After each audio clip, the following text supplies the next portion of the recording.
Welcome to Talk is Sheep, the official podcast of the Wild Sheep Society of British Columbia. Brought to you by our title sponsor, Mountain Tough Fitness Lab. Come along with us as we take conversations that matter to you into the high alpine. We have partnered with Mountain Tough Fitness Lab to help get you in shape and mentally stronger. Whether you're a veteran hunter or just starting out, the Mountain Tough app will take you to the next level. We personally train using the Mountain Tough programs, and we believe in it so much that we want to give you 6 weeks for free using code SHEEPBC. That's SHEEPBC. Check out Mountain Tough Fitness Lab. You won't be disappointed.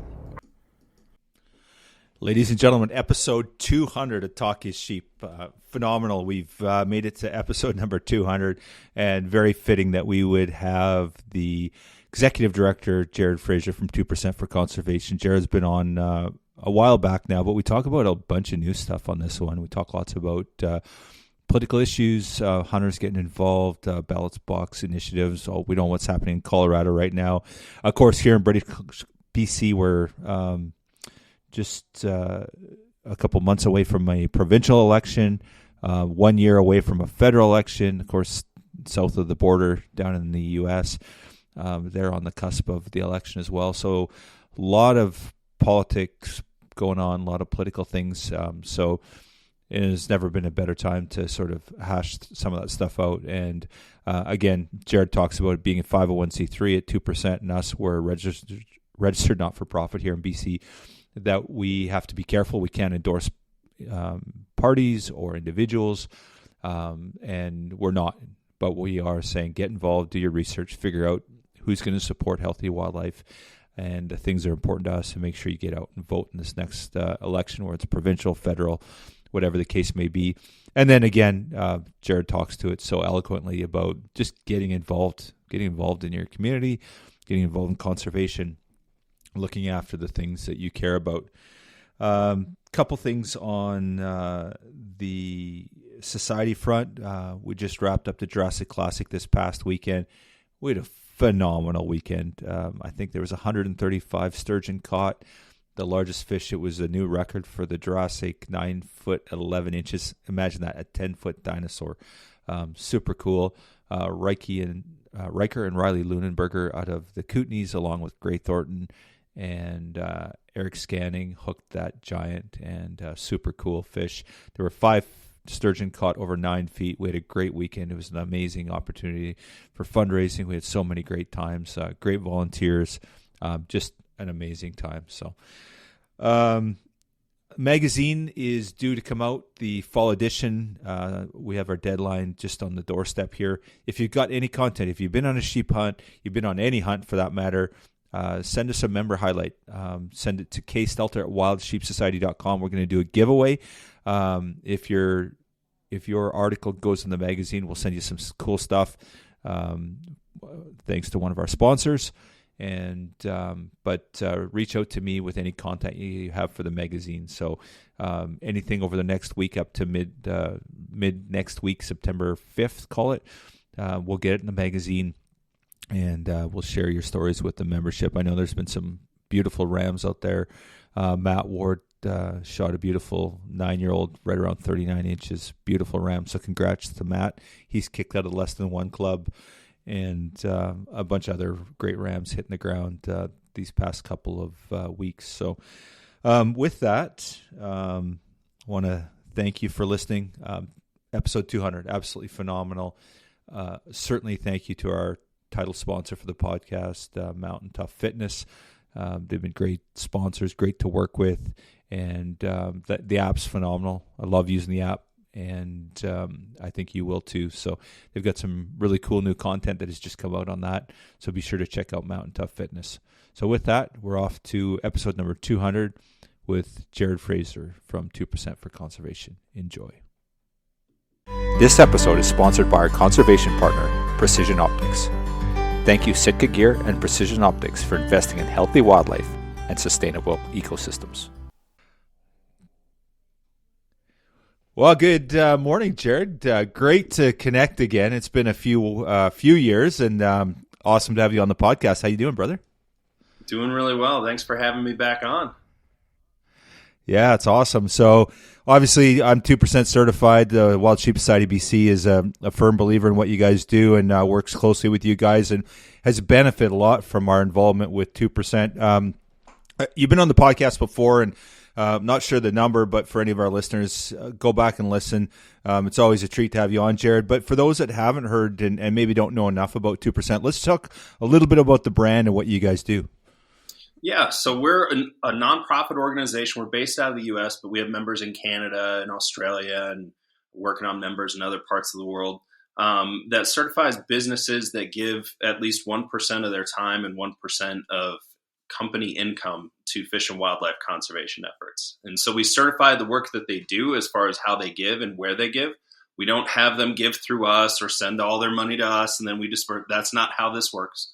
They get to choose where they give. They get to choose how they give, which leads to some fantastic partnerships between organizations and for-profit businesses. And then we certify that they actually did it. And more often than not, we find ourselves stepping in to kind of help them be more efficient with it. Especially their volunteer time, stuff that is often kind of overlooked when people are thinking about how they give back. They might have like, hey, we want some volunteer work from our team, but they're not very conscious about how they plan it. They're not thinking out ahead. How does this help us internally with internal marketing for retaining employees?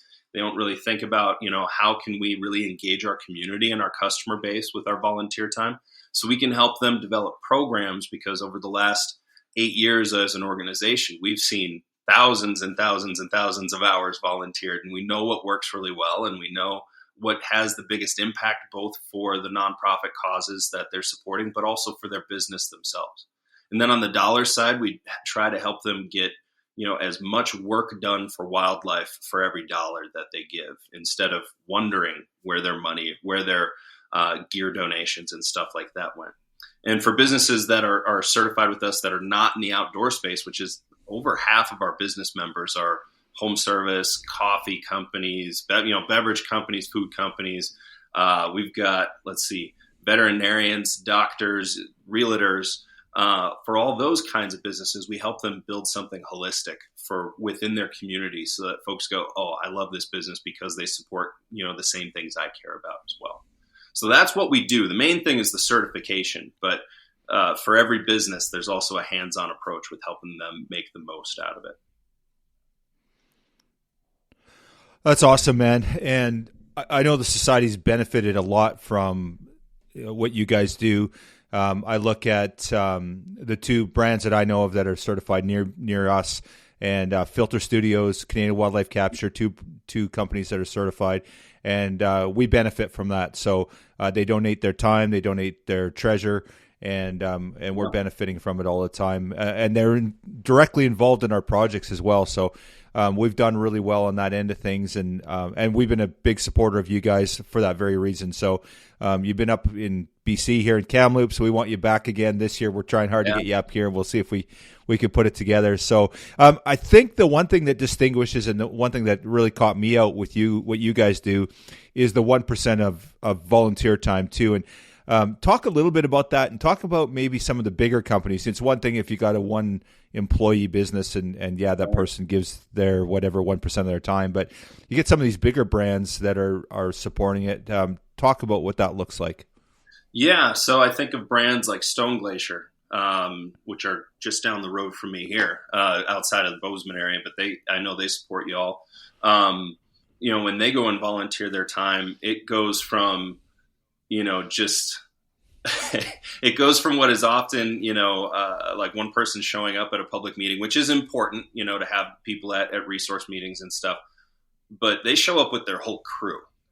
And so if there's like a wildlife project happening, like the last few years, there's been a big migration corridor project happening here in Montana where they're replacing 100-year-old sheep fence, the tic-tac-toe hash fence that no wildlife can get through. They've been replacing century-old fence for pronghorn, but also moose and mule deer that are trying to get through the area. Those guys show up and they get a couple miles done in a day. And it not only gets the community talking about it because, oh, here's these guys that you go in and you buy your backpacks, your clothes, your tents, all your stuff for your hunting trip. They actually are out working on the landscape, working on the landscape for the very species that their customers are passionate about, and the very landscapes that their customers are passionate about. And it adds a layer of authenticity, not just to the image of the brand, but also to the entire mission for every one of those employees. Their interest is directly tied to the health of the landscape, and they talk about it when you go in there and you start talking about, hey, what have you guys been up to? Man, the excitement on all their faces and stuff when they get a whole team out there. Another would be Randy Newberg's Fresh Tracks TV. He takes his whole team out and does whole projects, up on the sides of mountains and stuff. And with projects like those, sometimes we get contacted like, hey, what would be a good project for us to go after? And that's something that, because we're plugged into so many different places as an organization, we can really help them find something that fits what they need in that year. But a lot of times these companies, once they start that flywheel of internal culture, of which, flywheels, they take a little bit of time to get turning, but once they start turning, you can't stop them. Once they have that started, what you see that turn into with each one of those employees in their lives, even when they move across they get married, they move across the country and they start working in another company, you see that culture go with them. And we've been around long enough now, we've gotten to see that many, many times, of how these employees then go and take this giving back culture around conservation and take it to Maine and Texas and, wherever they're moving to from wherever they are. And man, the impact that comes from that is just so potent. As our founder, Jeff Bezito, he was at another gear company when he started 2%. Now he's the CEO of Stone Glacier. As he would say, anyone can write a check. Any business that's doing well can write a check.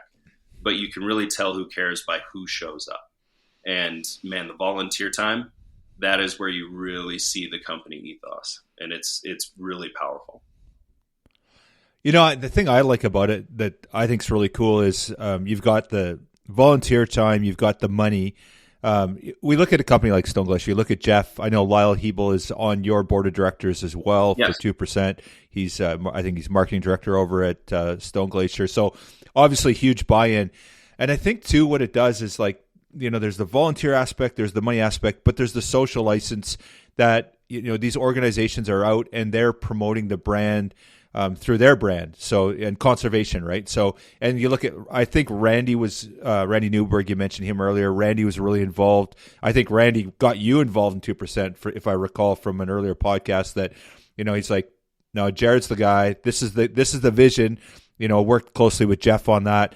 And then it all kind of came together. So, I think lots of time it's great. We do the work we do for conservation with the volunteer time and the money, but telling the story is almost even more important because it creates awareness, it creates buy-in, it creates social license, all these things that right. Is so. I feel like that's the one thing we get kicked in the crotch with all the time is like, oh, you're hunters, you're killing stuff. But you look at all the conservation work that these quote hunter conservationists do; it's phenomenal. Yeah, and that's anymore having proof is just it is paramount. Right now, we're seeing in the hunting industry a massive takeover of businesses. And we're seeing it in every industry, everyone for sure, across the U.S. And I know it's happening in Canada too, with private equity, and hedge funds and stuff buying out gear shops, buying out manufacturers and whatnot. And for sure, we've had our share within our membership getting bought out. In fact, over half of our membership from the last 2 years was bought. Now, out of that, a decent portion stayed with us and kept the certification, but a good chunk did not. And all their management were replaced within a year or two, but all the marketing saying that they give back to conservation stayed.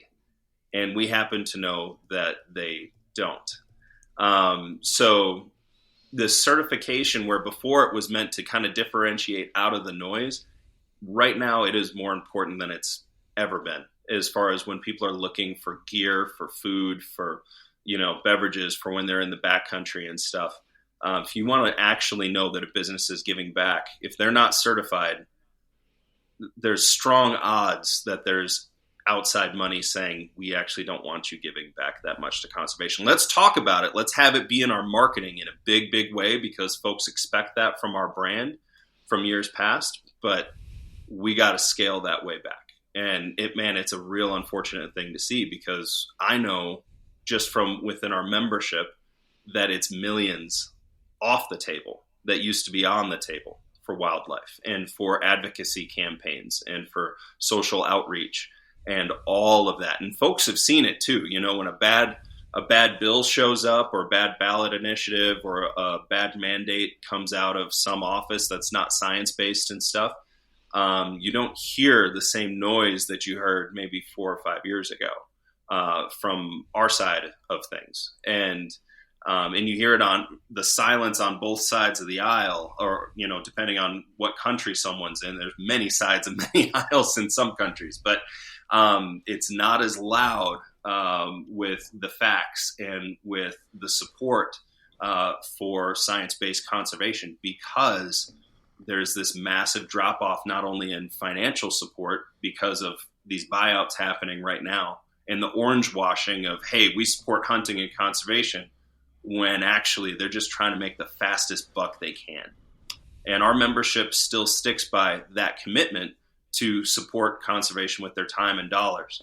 But I gotta tell folks, if you see a brand that's like, we are conservationists, it's in our blood, and you don't see a 2% certified badge next to it, look and see if they got bought out in the last 5 to 10 years, and look to see if, those interests actually care about those things. And odds are, and I can tell you from having seen the data myself, they don't. They don't care about those things. They care about making as much as fast as possible and without making as much noise as possible. And it's really unfortunate, because we need noise. We need backup and support when you have, like in Colorado this year, you have a ballot initiative around all mountain lion hunting. And it's only getting the traction that it has to go through to ban all mountain lion hunting, because we don't have the support that used to be there, or it's not as effective, or it is much, much less interested. So they might allude to it that these kind of things are bad, but they won't speak out on it directly, and they won't put money towards fighting it the way that they used to. And it's going to have a long, long lasting effect unless we as an industry step up and say, hey, you got to put your money where your mouth is. Okay, so you just ripped the lid off like 5 huge issues here. Yeah, and I'm sorry about that. There's a lot boiling underneath the surface here. And it's awesome, and we're going to get into those things today. And I think let's back up a bit and let's start unfolding them, because all these I want to talk about.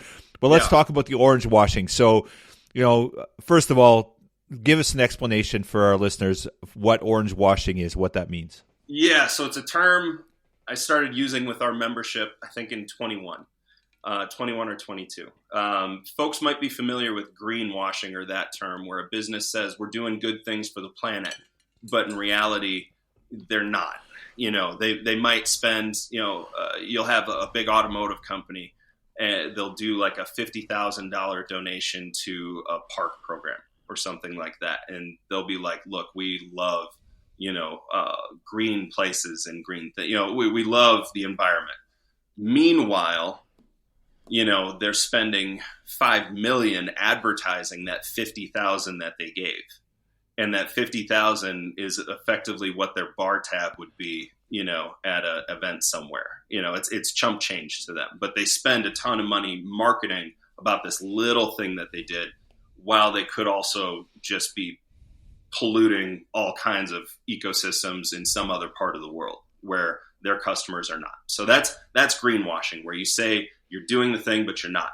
Orange washing is when hunting gear, outdoor, hunting companies do effectively the same thing, but say that they're doing all this stuff for wildlife, for conservation, for hunting ethics, for hunter education, for all this different stuff. They say that they're doing that, but they're actually not.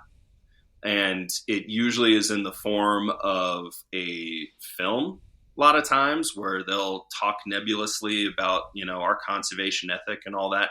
And they'll spend $1 million promoting the film and having it roll out with a whole gear release and new product release and all that. And then you look at the numbers at the end of it, if you have access to those, and it was like $5,000 went to conservation and $50,000 or $100,000 went to promoting what they did with those 5,000. And oftentimes that 5,000 is not an actual 5,000. There's a bunch of other things that they count as what that donation was. And it's become a pervasive thing. So orange washing is something I warn all of our business members about, even if they're not in the outdoor gear space, especially like home service companies who have a lot of employees who, buy gear every year, reminding them, hey, you really need to shop with 2% certified brands, because right now the competitors of our certified brands are actively spending way more money just to look good and not actually do the thing that would make them look good. It's a lack of authenticity, essentially. Yeah, so fraudulent, really. With regards to that, what can sort of the general population, what can we as hunters do to push this 2% initiative and, I guess, hold the credibility, people to account on the credibility issue with regards to this orange washing? Man, shop with 2% certified brands. They're the only ones who accept the accountability of our certification. And know that if there's a gear company that's in your head and they've been around more than a year, like a gear company that's been around for more than a year or two, so that they've been around long enough to know about us, understand that they do know about us. I've had conversations with every big hunting gear company, and I mean all of them. And it always stops at the standard. Someone higher up gets really scared by the standard of having to prove that they say that they do what they say that they do. It starts out very, we give more than anybody, yada, yada, yada. All right, well, let's take a look at the numbers. Wait, what? And they reel from that immediately. And again, we're not going in and looking at P&Ls. We're not looking to see who got a bonus or whatever. We look at gross sales versus what went out. And we count a lot of things. We count how, when a business gets a booth at your show, we count that towards their certification. When they buy a table at your show, when they buy raffle tickets for their employees at your show, when they donate gear to raffles at your show or to silent all these things. We count all that stuff, and we do all the nasty forensic accounting work. They don't have to. And even with that, you have gear companies that they've been taken over by folks looking to make money in the next 5 years and then cash out. And so for hunters, man, shop 2% certified brands, at least until this settles out. And when it settles out, these folks will get certified. Is what's going to happen, because they're going to realize that hunters are tired of the BS, being lied to as far as, where allegiances are, to the actual sport and to the actual wildlife, or to making as much money as fast as possible and then getting out of it. Some of these companies, some really big gear companies, have presidents that were appointed in the last 2 to 3 to 5 years who don't even hunt. And I mean big gear companies. I'm not going to throw anyone under the bus. It won't take much digging for people to look. But when you have your major financial backers or your presidents and CEOs of hunting gear companies that don't actually hunt, you shouldn't be surprised, when they don't show up when we need them to. And when they don't show up with a check, and they don't show up with their time for wildlife. Yeah, it's interesting, and we've seen it in the industry as well.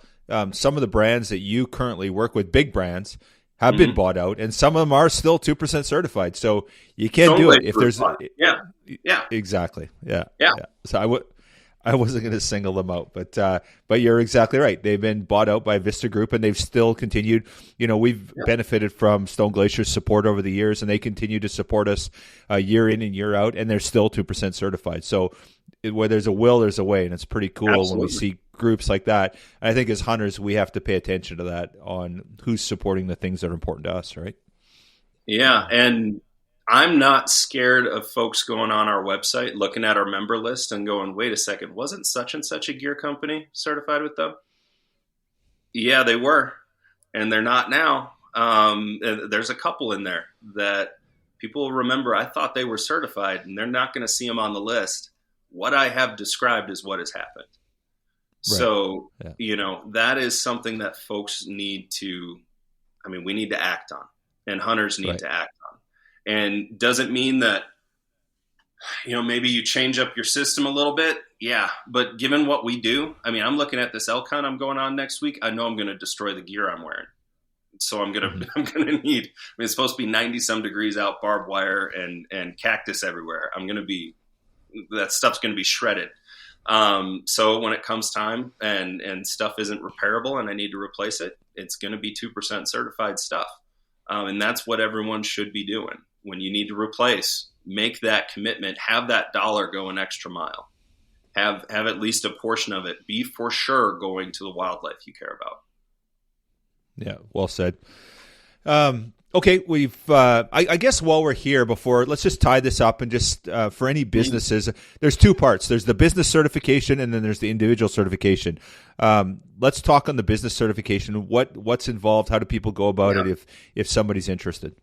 And again, it's any business. It's not just outdoor companies. We've got over half of our membership are not hunting gear companies. They're all kinds of things. So the way it works is we try to keep this so simple. We try to have this be like the least painful part of your company culture building. What you do when you first sign on with us is you commit to where you're going to give over the coming year. So we don't ask you to pull your books from 2023 or anything like that when you first sign on.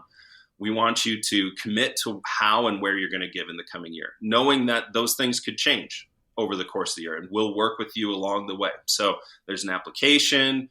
You send in, proof of, your business being a legally ran entity, which in most countries, states, provinces, and stuff is just a local, business registration letter, letter of approval. And it's different for every state, and it's almost different. Most provinces are the same, but it does get different. And we work with you on that. We know what the answer is depending on where you're from. So again, super painless. Application takes about 15 minutes to fill out. Sending in that paperwork, we tell you which form it needs to be. You send that over. And then we help you over the course of the year attain the goals of the commitment that you've made. We get you up on our website, on our directory. We do social media and email blast announcements. Every business member is allowed to advertise once per quarter to as many of our members and followers as they want using our channels. And then at the end of a year, we help you with the recertification process. There's a portal. It's very simple. Most of our business members actually do theirs in the fall, which I didn't think that through really well. Back in 2020 when everyone was struggling, I said, hey, let's take the load off y'all. Let's have you just recertify in the fall, take a break. I know your business signed on in the spring, so we would normally have you recertify in the spring, but let's move you to the fall. I did that in 2020, and man, I'm glad I had stuff on the calendar already, because right now I'm going through over 60% of our membership recertifying right now. But what it means for them is they fill out the form with where and how they gave. It's very, cut and dry. And then we invoice them for the year with our annual dues and give them the discounts for following best practices that they all get. And then we do the actual, checking in with the conservation causes to confirm that they gave how they said they gave. And we only do that up to the amount that they would need for the certification. Most of our business members give well over 5% of their gross sales. And our requirement is 1% of gross sales because of all the things we count, right? So most commit to, trying with cash to do at least 1% of gross. And then they're also giving gear, or they're giving services, We have a lot of companies that can give professional services to conservation groups. One of our other board members, Mike Schmillen out of the Twin Cities, he does every year with his team. He goes out and volunteers their time somewhere in the country, like travels across the U.S. with his team with skid steers and all the stuff that they, tools of their trade, which is flooring. They take all those tools and they apply them on the landscape in some way. And so some of those things we can count, on the dollar side for their recertification. Or another one of our board members, Neil, out of Alberta, he has a drone company that does insane. He's the most certified drone company for surveillance of like impacts of all kinds of extractive industries and stuff like that. His drones are allowed to go places no other drones are allowed to go and look for leaks in pipes and see how, do wildlife counts and stuff like that. So with there's some fun things we can do, for his recertification as well with how he partners. So again, those are not hunting companies, but those are companies actively doing things with their skills for wildlife. And we work with every business member on that so that you're getting the most out of it. And that's fun. This giving back should be fun. It shouldn't be a tooth pulling episode. And so that's what it looks like over the course of a year when a business signs on. And as they change, if your business is growing, that 1% of gross sales, that goes with you. If your business is having a rough year, it goes with you too. There's fluctuations, and that's why it's a percentage and not a flat dollar buy-in. And we've seen that, as companies go through economic struggles, they keep if they care about conservation, it's something that is not hard to keep along the way because of the way the model works. Yeah, that's awesome. It was interesting. You were talking about that. You were talking about people giving in kind. And we work really closely with Canadian Wildlife Capture. Ben Barikoff, yes. He's 2% certified, does a ton of work for BC, but Alberta, other jurisdictions. And Ben donates every year through that project. So we have our Fraser River Test and Remove project, and I'm just looking at the numbers now. And our budget to end of 2025, starting back in 2018, is $1.354 million. And Ben has donated $141,000 in helicopter time. $141,000. The numbers are staggering. I was looking in 22, 23, actually 21, 22 is the big year with $30,000 in helicopter time. So it's at least 10% of the helicopter time, but in many cases he's doing well above that. And it's phenomenal. Like, who does that? It's amazing. Like, that's your profit margin right there. That's your profit margin. Like, phenomenal. So yeah, it's a great program. Amazing. When he talks about it, the way his eyes light up when he talks about doing that program, it's worth every penny and more, for folks who care about these things. Dude, I get chills talking about it. Amazing. Yeah. One of the things I talk about with biologists because you always have these first interactions, right? And biologists are pretty used to getting thrown around, used by everybody for everything. Right. And, my daughter right now, she wants to become a biologist because she's met so many awesome ones. And the idea of her living off coffee, cigarettes, and whiskey is just, it's hard for me to handle a little bit. But, when I do these first introductions and they go, well, how, here's, what we're willing to pay. Right. They can't get in their head that they're going to be getting this for free usually. And so they're like, well, right now we can do 36 an hour per person, $36. That's like as cheap as they can go. And so when you start calculating that's what they're having to pay for contractors every time someone shows up with their skills. And that's the baseline. That's like the legal, like they're not allowed to legally go below that. When you realize that, you start to see how this just adds up so fast and some of the incredible things that you are actually capable of when folks just bring their skills. And that's why I love bringing on companies outside of the gear space too, is they show up and, hey, they know how to run, a miter saw, and they know how to run it. They're skid steer certified, forklift certified and all that. And they're able to do all these other things that otherwise would cost just it'd be prohibitive. The agencies wouldn't be able to do it. The bios are so used to saying, hey, I really need this, or here's what we're seeing on the landscape, and being told, no, you can't do it. No, there's no money. And when you have partnerships with groups like the society, and then the biologist saying, oh yeah, we can actually do this, and you have businesses showing up to fill in the gap, man, that's what we exist for. And yeah, it gives you chills, and it gets you stoked. There's so much negative in the world. When you have folks doing this bit of good, you see the outsized impact, and when you see the bios faces light up, that's also fun. And you see the next generation, because a lot of times these folks bring along their families for these projects. They can't bring them along on normal work projects, but they'll, day-to-day work, but they'll bring them along on the volunteer stuff. And you see the next generation's wheels start turning on, hey, we can make a difference. The world might be burning, but there's something we can do about it, especially in our backyard. Man, that stuff gets me going. I love it.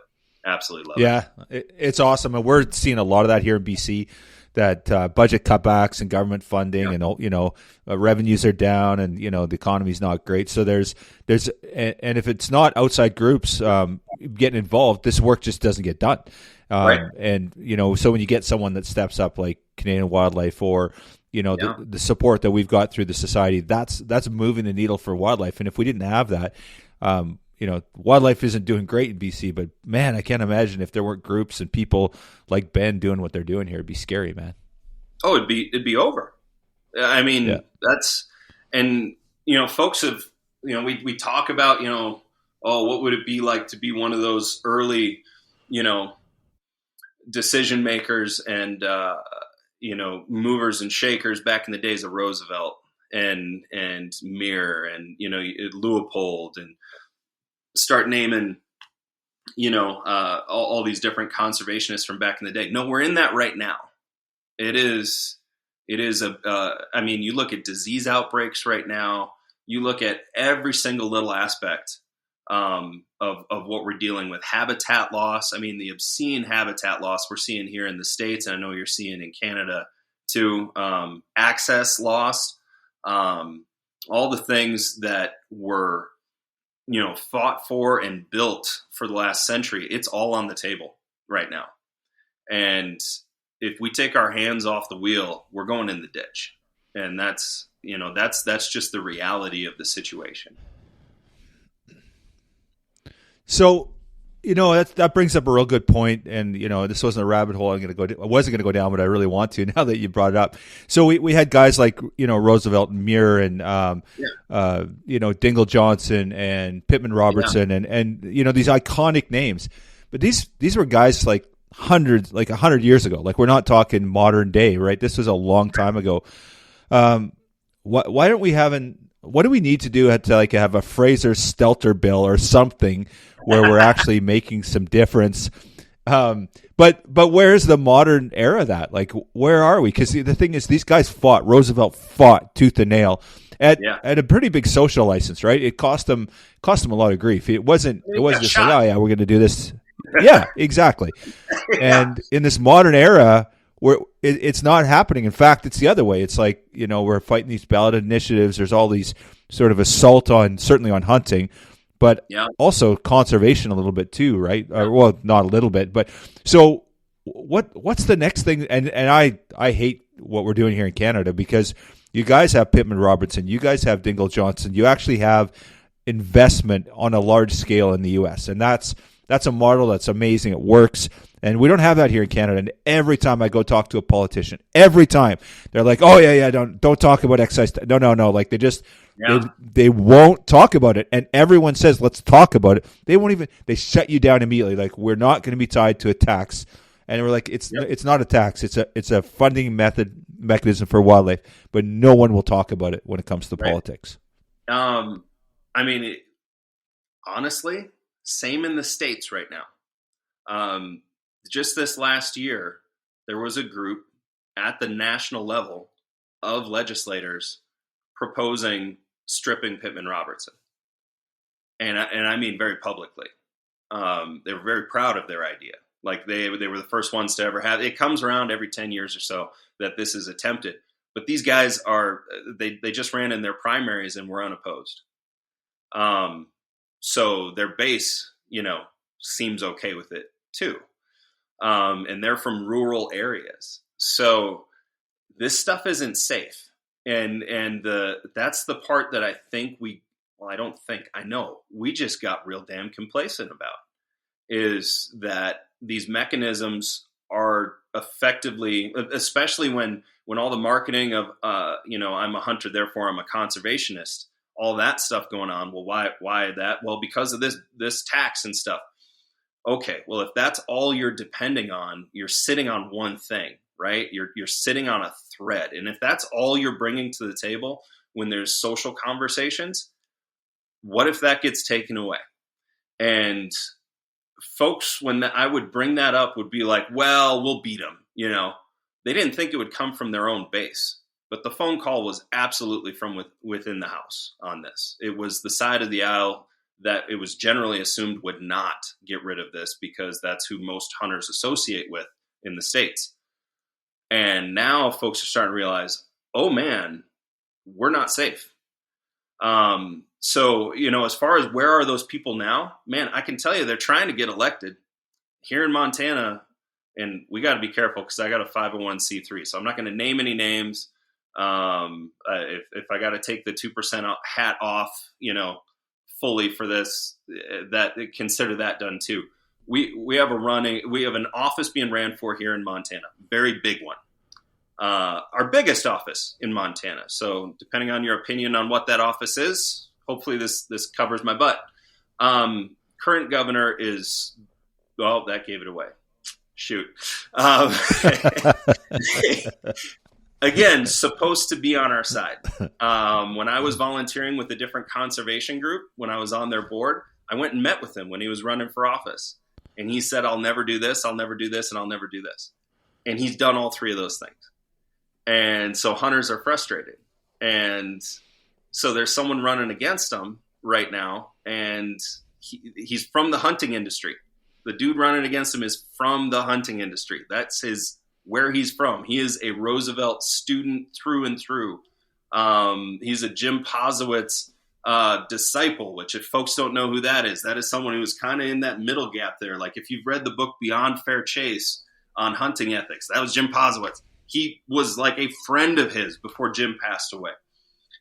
He's running for office, and the current governor won't even debate him so that he's not in the news, so that there's not even really a competition. And I mean, that's what, so politics are getting in the way. Politics are getting in the way of, especially party line ones. If you're voting straight ticket, you are not voting for conservation. I don't care what your position is. Folks will often say, well, the left, they support, they're more angling, and the right's more hunting. I know folks on all sides, and I live in Montana where people protect their pot farms with AKs. It's all ends. You have to open up your mind to be if you're really about conservation, you have to look beyond that. You have to look at the candidate. And we've gotten complacent and thought that voting party line would give us one thing or the other thing, when that's just not the case. You have to look beyond parties. You have to look beyond. If you're still getting your news from a cable show, you're in trouble. Because they were bought out a long, long time ago, and I don't care which cable channel you're watching, you're not getting the right info. You're getting the info that they want you to get. And I know that sounds like tinfoil hat, except I've been in the room back when I was working in the firearm industry and in the automotive industries, when those decisions on commercials and who was going to go talk on what cable show and stuff, prior to when I took over 2%, I was in the room and I heard these conversations. Well, let's not talk about that because then they'll think about this. And you have to look at what your main focus is. If your main focus is wildlife conservation, make that your main focus when you're looking at candidates. And some of y'all need to run is the other thing. Some of y'all need to run for office. And I mean local office, your local, commissions, your local boards, and have an impact by being there, not by being in there and fighting and picking fights and, fighting over every little thing, but going in there and having be the big advocate for wildlife. Roosevelt got shot because he stood up against people from his own side of things. It was someone from his own side of things that put the first hit out on him. There's by Jim Posowitz, a great book. It's about this thick and about as big as my hand, called Taking a Bullet for Conservation, Teddy Roosevelt and the Bull Moose Party. Read it. I think it costs like $5. And you can order it from the Orion Institute, which is a hunting ethics organization that Jim helped start. That was people directly involved with Roosevelt were also part of starting. Read that and see if it doesn't get you fired up to show up to a local town meeting. Start getting yourself engaged. That's how we're going to have these changes happen. And yeah, the first one's through the gate, like what's happening here in Montana. The establishment's not going to want to even acknowledge you because as soon as they do, then the rest of the populace might notice. But it does start to work. And we know that because it's happened before. That's how we got Pittman Robertson. It's how we got Dingell Johnson. It's how we got our whole national forest system here in the U.S. It's how we got where states have the rights over wildlife management and then land management. All these different mechanisms that have protected here in the States, and some of the mechanisms that do protect still in Canada were there because someone dedicated not a year of their life to it, but decades, and made the sacrifices to make that happen. And that's what it's going to take. And it starts with just at least paying attention. When a ballot initiative comes through, the first time you hear about it should not be when you see it on the ballot when it's time to vote. And when it's time to vote, your first time knowing whether or not, or finding out whether or not a candidate supports good wildlife conservation and hunting and angling, your time finding out about that should not be the day that you're voting, quickly Googling what are they about. You have to be engaged. You have to know. And for us nonprofits who have to stay out of the political space, we can't endorse candidates. We can't do any of that kind of stuff. It's challenging for us to be able to get the messaging out. But if our messaging, is like this, of at least pay attention for Pete's sake, hopefully it makes an impact. And hopefully, we start moving that direction. We have business members who are able to engage. For-profit is allowed to engage. And we have members who do at a very, very active level. Down in Colorado right now with the Mountain Lion ballot initiative, Davis Tent, their owner, he's been, banging the drum about this so loud for before it was even on the ballot. When they were going around looking for signatures, he was talking about how ballot initiatives are just bad for wildlife, and that's the flat fact of it. We did a piece on this on our website. If folks want to read and go, okay, well, why would it be bad? What if we had our own ballot initiative? Well, it's still, there's why the mechanism is not good for wildlife. He was talking about that way before anyone else, and they're like, oh, it's Chicken Little, saying the sky's falling. And now we're 70 days away from the election, and most of the hunters are about to go into the backcountry, and many of them are not going to vote. They're not even going to look at the ballot. Less than 30% of hunters vote in the United States on average. So I want to explore this ballot box initiative stuff a little bit further. But first off, tell me if 100% of the hunters voted, would it make a difference? Absolutely. If 50% did. If 50% did, most of these things would not pass. If 50% of hunters, at least stateside. In Canada, your numbers get a little trickier because you do have, especially if it's by province, and the same thing with some states in the U.S. where you have one huge city and then very rural, and then there's something being passed that way. That's just a missed education thing. But if 50% of hunters voted, the majority of ballot initiatives that have passed in the last 10 years would not have passed. That's how tight the margins were on it. And a lot of them are 1%, right? They're literally literally 1%. Yeah. It doesn't even, even moving it up to over a third would get us there. But that means actually doing the thing.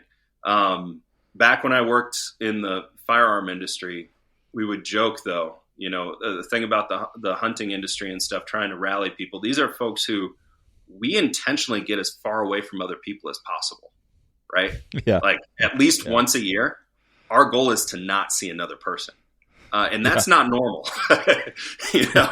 That's like one of the things that really sets us apart socially is we do have a little bit of an antisocial bent because that's where the animals are. And what that can lead to is it's challenging to build coalition, but it's possible, especially if you focus on the things you agree on. And I can tell you that the way I vote does not align with most of my neighbors who are also hunters. But when it comes to conservation, it does. And what we vote on with that, it absolutely does. Our personal thing, our other outside social things, those things matter for sure. But we also need to look at the facts and show up for ourselves. One of the most discouraging but also catalyzing things for me, I think you and I talked about this before, but I don't think it was on the podcast, was when we had public meetings around grizzly bears being delisted here in the Yellowstone area. And everyone was talking about social media, every hunting page. It was back when I was on Facebook before the bots took over and made it a hellscape. I learned things about my relatives I never wanted to know. But it was all the different hunting pages were just full of, get to these meetings. And there were big names that were going to be there and stuff too. And so the Bozeman meeting comes up and the place is packed. It's at a hotel, a conference room in a hotel, and it is standing room only. The whole back end of it's all full, and then down the hallway was full, and then in the bar was full. And as I was walking in, I did see all the guys wearing camo and orange and stuff, and generally looking like they might be hunters in the bar, and then in the hallway, and then in the back of the room. Then I noticed like the people who were sitting most of them weren't. But the majority of people in the building looked like they were on the delisting side. And when it came time for anyone and everyone to go up and talk and say their piece, only 3 of us did. There were over 100 from the Keep the Grizzlies on the List side who some of them flew in, and they said they flew in. They're like, I flew in from New York for this. I was like, you could, New York City, you could not have had the stereotype be any tighter. But they all came and spoke. You have a room full of hunters, you have a whole hallway full of hunters, and you have a bar full of hunters. And I went and said my piece, and then I went and stood in the back, gave my seat to someone else on the way back. And in the back, they're all murmuring.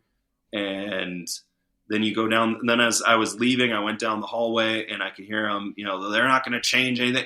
They were literally in the building and not speaking up.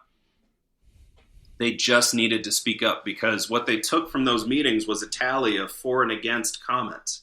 And there were 3 that were for the delisting of grizzly. Everyone else was against. Meanwhile, the majority of the building, a firm majority, I would say 2/3, were for the delisting, but did not say a word and spent their entire time in the bar or in the hall complaining, bitching and whining together, and then went on social media about why no one listens to hunters. And man, that gave me a real fast education on what we're dealing with as far as getting folks activated, because you can be that close to taking action, but it's still more fun to just bitch to your friends around the water cooler. And that's an area where culturally we just have to keep banging the drum until folks get it through their heads that you can't do that and expect a positive outcome. Mm-hmm. It's interesting. I had Shockey on the podcast, and he's told me this offline several times, that politicians don't deal with hunters because it's a waste of their time. Hunters don't vote. That it's proven, right? It's a minuscule number. Did you say 3% or something? A very small number of hunters go to the ballot and vote, and it's just not good investment for their time. They're going to put the time where they're going to get an ROI, and it's not in the hunting community. Yeah, in the U.S., it's a little less than a third, so it's closer to 29 to 31% that vote. Right.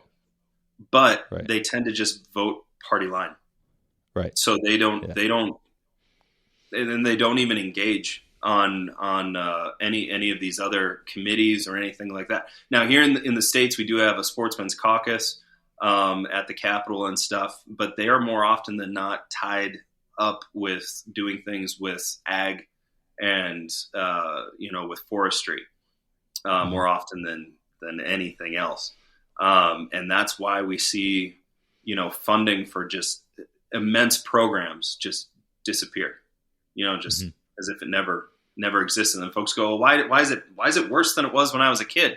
Because I remember when we were growing up, our folks would talk about, oh, we never used to see a deer. Now we see, now they're everywhere, right? Or we never used to see XYZ species. Now you get to hunt them. Aren't you fortunate? And right now we're seeing the rollback of all of that, where my kids right now here in Montana have less hunting opportunity than they did when they were born. I have less places to take them, and there's less wildlife in general, less wildlife opportunity in general than when they were born. And they're teenagers now, but I look at what I had when I became old enough to hunt. I had way more opportunity than they have, and they have a dad who works in this, and I still, it's a tragedy of the commons that's happening right now. The highest bidder is winning, and they don't give a rip about hunting. And a lot of times it's people who we think are our allies. Hell, we even have them come and speak at our events sometimes because they're funny. But then they go and do things against us.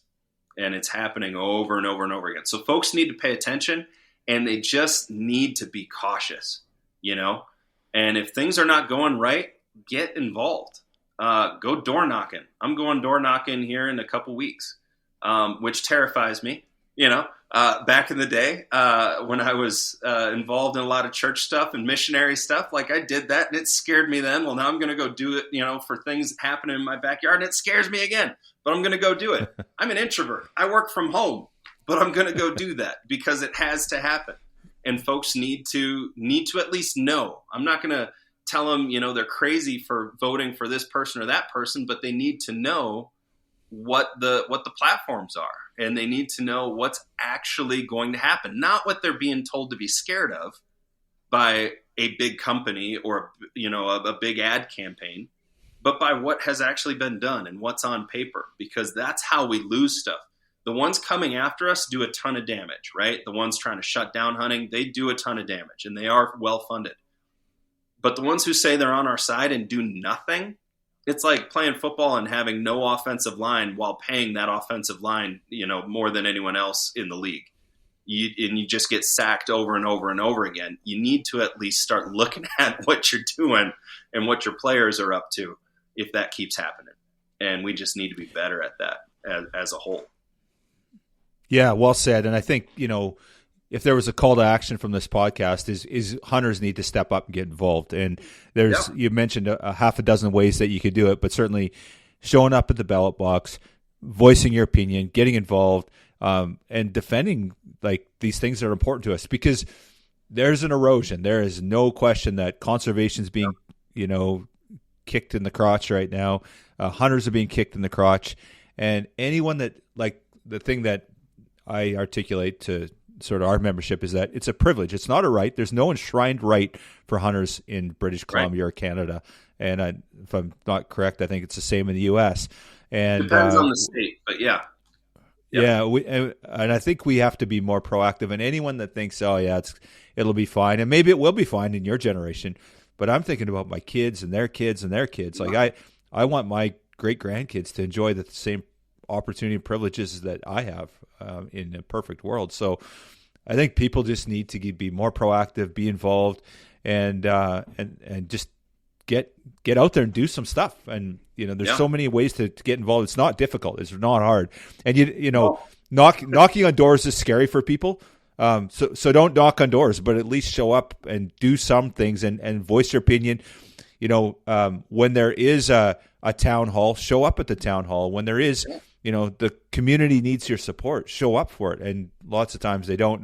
BC, it's pretty commonly known that in 2017, the grizzly bear hunt, there was basically a government. It wasn't a ballot, but it was pretty similar. They basically did an engagement period, and they asked people what they thought about the grizzly bear hunt. And I think there was 5,000 responses, and we lost. There's 110,000 hunters in BC, and on top of it, the engagement wasn't restricted to BC. So if you're in Belgium or you're in Tokyo, right, you could weigh in on it.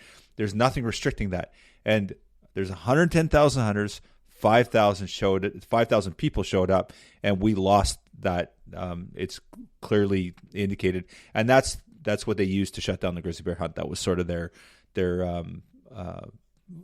wedge, or whatever you want to call it, to shut it down. So it's pretty easy. Like, it doesn't get any easier to go to your computer, click 10 buttons, and say, let's save the grizzly bear hunt. This is good for conservation. We're in support. And less than 2,500 hunters did that, unfortunately. What's for sure. Really telling is these ballot initiatives still pass when, and the comment, the ones built like that, where it's, a possible mandate depending on public comment, they still pass in areas where hunting is very widely accepted. That should tell you how little the pickup and engagement is from the hunting community. When you are in a region where, I think of this mountain lion one in Colorado right now. Colorado is one of the most pro-hunting states, and people go, "No, it's not." All the people living in Denver. No, it is. You compare to other states, and you look at the general.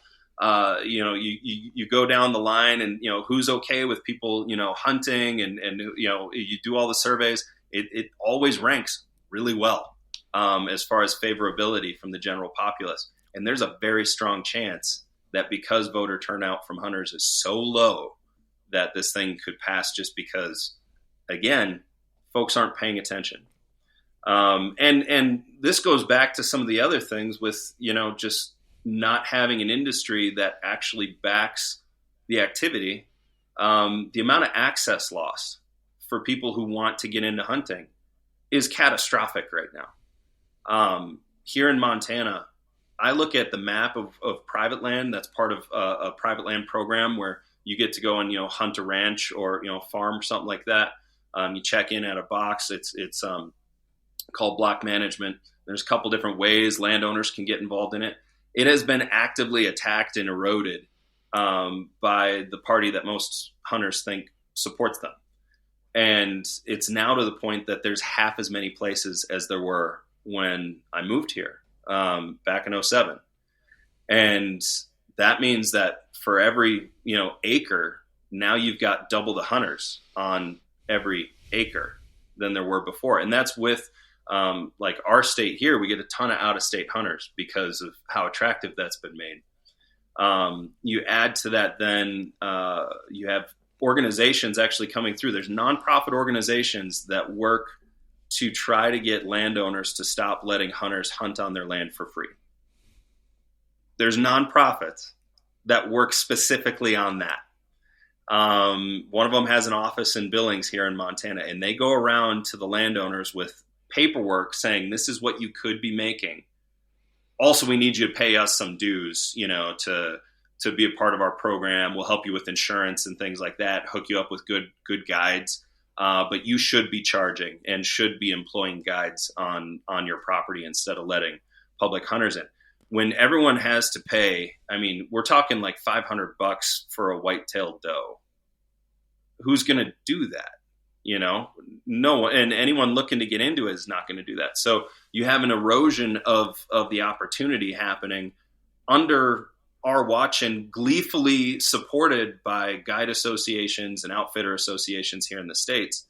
It's a no wonder we are losing the social battle when we have all this stuff going on. And again, the phone calls are all from inside the house on these kind of things.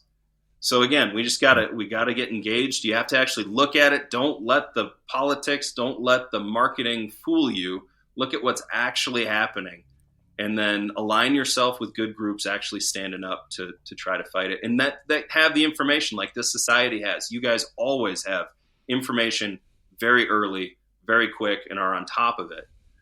We have that in spades here in the States for all different kinds of things. Most folks don't know about things called land trusts that do a bunch of land conservation and open up hunting opportunities. They don't even know that there's probably one in their town. There's thousands in the U.S. It's one of the things our business members love supporting because of the big impact that it has, or just the little impacts you can have by going to the places that you like to hunt with those landowners and asking if you can help with a habitat project and cover the cost. With a nonprofit group in the middle of it. It just takes an introduction. It just takes doing something more than putting in for your tags and hoping no one takes it away from you, and then going and bitching about it online.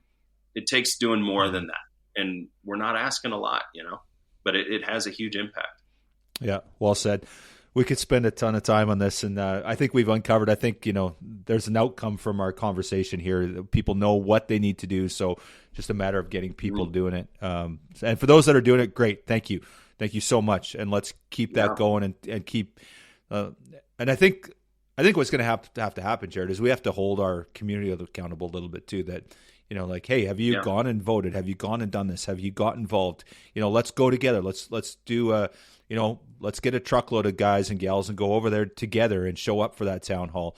Right now there's town halls going across the province because we've got a provincial election going on here in just under 2 months. And, again, I unfortunately, the town hall in my community I was away this past weekend, and it was here. I was volunteering at the Jurassic, so I missed out on the town hall. Yeah. But we need to show up. We need to be there. We need to vote. I'm going to vote. That's for sure. So, vote at the ballot and vote with your dollar. Mm-hmm.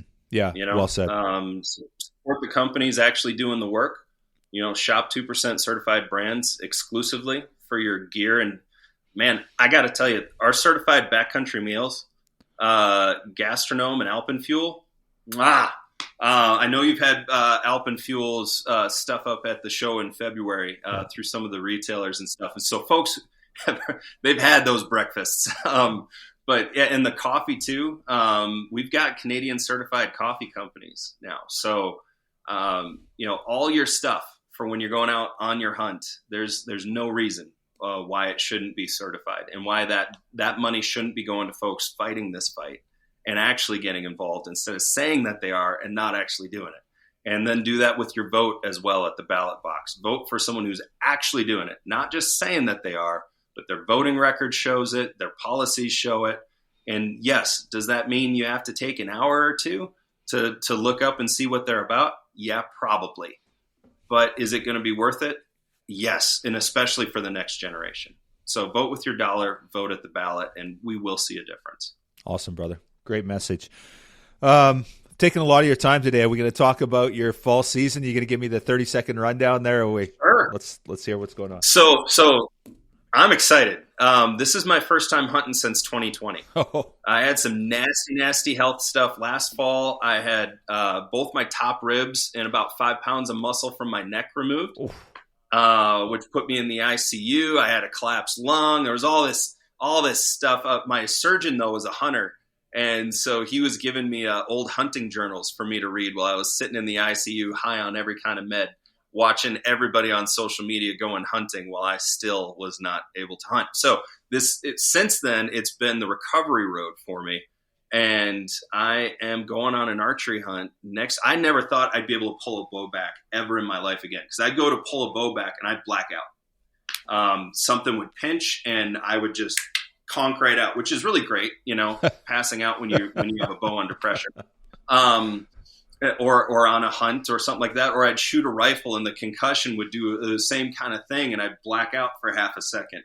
And I thought it was just my Lyme's disease, but it was something much worse. Well, that's over now. Awesome. So I've been training hard this whole year. We have a certified fitness company called Mountain Tough. They have great programs that you can do from home. I live a little ways away from their gym. It's not economical for me to go there every day or even that often. So I was able to do their at-home stuff for getting ready for in the mountains and stuff. And my dad, he's retired now. So in the process of me being sick, he retired. And most of my watching people do fun stuff on social media was honestly just pictures he was texting me of awesome things he was doing. So he said, hey, I want to do a hunting trip now that I'm retired. I want to do a trip with each of my kids, every year. But I want to get out with your Uncle David. So his uncle David is my great uncle. That's who taught him how to hunt more than his own dad, because his dad was working a ton, my grandpa. And when my dad was working a ton, that's who took me out. So David's been a part of this my whole childhood. The last time we hunted together was for elk on the New Mexico-Colorado border when I was 16. And I was just pissy and full of vinegar the entire time because there were no girls out there. And I was that age, I was like, I'm up on the Continental Divide, in the San Juans, and there's elk bugling everywhere. And I'm just whining. And we hauled out elk and stuff, and I'm still the whole time. So it'd be nice 20 years later to rewrite that memory. But I haven't hunted with David since then. Wow. And yeah, he was... prior to that, when I was a teenager, we'd go mess with his tip-ups out on the lake. We figured out how to use pool tubes, like the foam noodles. We'd connect them with PVC pipe and connect his tip-ups together underneath the ice. Yeah. And then we'd set up all the flags and go running, and he would shoot at us with a 20, not at us, but around us with a 22 at the ice.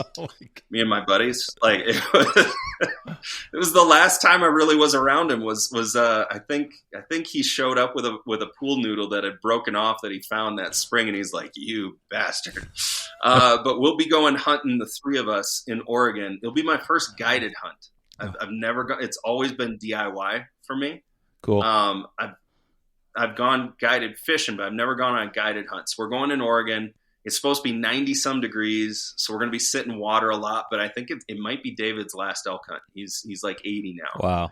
Wow. And I'm just stoked to see him again because they live in Wisconsin and come out here when they can. But I haven't seen David in years, so that's the first one. And then taking my kids to South Dakota to hunt with my dad again. He hunts in South Dakota more than Wisconsin anymore.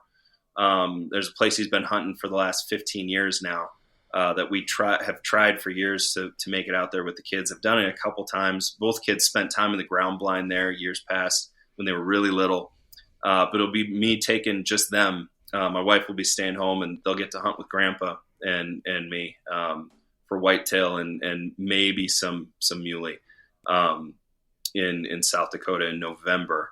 And then hoping to get out for some just general tag stuff here in Montana, and then probably waterfowl. And yeah, I'm just going to eat everything. It's been a long time, and I would joke, like if I ever get over this, there's going to be some wildlife paying the price of me. So I'm going to go conserve some wildlife very actively. With some copper and some flying blades for sure. So hoping next week to connect with a bull over some water in that obscene heat and smoke out in Oregon. Super cool, man. That sounds like a great fall, and we'll have to get you up here in BC on a sheep hunt and be oh, awesome. My word, man. Yeah, be super cool. Yeah, when I was up for the show 2 Februarys ago, started talking to guys about some of the other stuff you have going on for hunting beyond sheep and how you can bundle those things together. And yeah, I'm working on a budget. Yeah. I'm excited. Yeah. I have my life back now. I'm doing the things I love again. And yeah, to have all those opportunities back on the table, it's exciting. But the time when I was thinking I'd lost it, it was honing for my focus. Yeah. Of, okay, if this does make my life shorter, which is what we were looking at the time. There was a time period where they were actually putting like a possible end date, on my life expectancy. And there was a lot of reflection that comes with that of what have I done? What will my impact have been? I don't need my name to be remembered, but I need at least, to have made a tangible positive impact and know that I did that. And I'm in my late 30s now, but when this started, I was early 30s. And, to have those thoughts at this age is a lot. Yeah. But at the same time, when you have those, you realize, even when you're healthy, you should be thinking that way. Right. Because you don't know when it's going to happen. You don't know when the rug's going to get yanked out from under you. And I feel very fortunate because I have a second lease on things now. Mm-hmm. But that time laid up and getting sicker and sicker, and wondering, will I ever hunt again? And what have I done, for wildlife? Have I done enough? Have I done enough for my kids, and their kids? That's how we should all be thinking. And yeah, I've come out swinging from this, and I'm stoked for what's coming next. That's awesome, brother. Well, sounds like an amazing fall. And in my opinion, and I know that's not the litmus test, but in my opinion, you've done a ton for conservation. You've done a ton for wildlife, and we're super grateful, man. Just incidentally, Mountain Tough Fitness is the title sponsor of the Talk of Sheep podcast, so I just had to throw that out there while we're at that. Great brand, a great product. Their app is amazing. They got some new stuff going on there, and obviously Randy's affiliated with them now, and very cool what he's doing there. And I'm kind of getting to that age where I'm looking at Randy's stuff instead of looking at Dustin's stuff, right? So yeah. Right. Yeah, but yeah. Because of all this, yeah, me too. Yeah, I was like, oh, good. This is about my speed. Yeah. I've been living in a chair for 4 years. I need to pick up, somewhere realistic. Because yeah, Dustin's yoked. Oh, and so is Randy at this point now. Oh yeah, too. Yeah, for sure. And that was I'm not trying to compare my fitness to Randy. I'm just talking about my age demographic. That's all. But yeah, Randy gets after it as well. Oh. So yeah, for sure. No, fantastic. No, I really appreciate it. Before we let you go, obviously 2%, it benefits. You can sign up as a business. You get business certified. There's an organization. As an organization, you can basically get certified as a benefactor. And then also there's the individual side of things. I'm 2% certified, been for, I heard you on Adam's podcast 5 years ago, and as soon as you guys came, I signed up. Well, not as soon. I'm number 510, so I presume I wasn't one of the early adopters, but I got on pretty early. So really proud to be part of that, and it's front of mind for me and what I do all the time. So anyone that wants to get business, we talked about business. Let's talk a little bit about the individual certification, what's involved.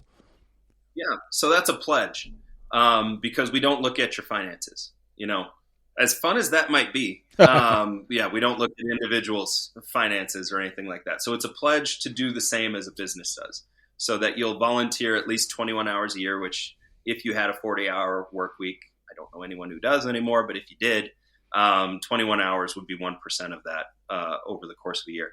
And then 1% of your income going to fish and wildlife conservation efforts. And if you want to look and see like what we would count towards that group's end of things, it's not group specific. We're not going to say, hey, if you give to the society, that counts, but if you give to RMEF, it doesn't.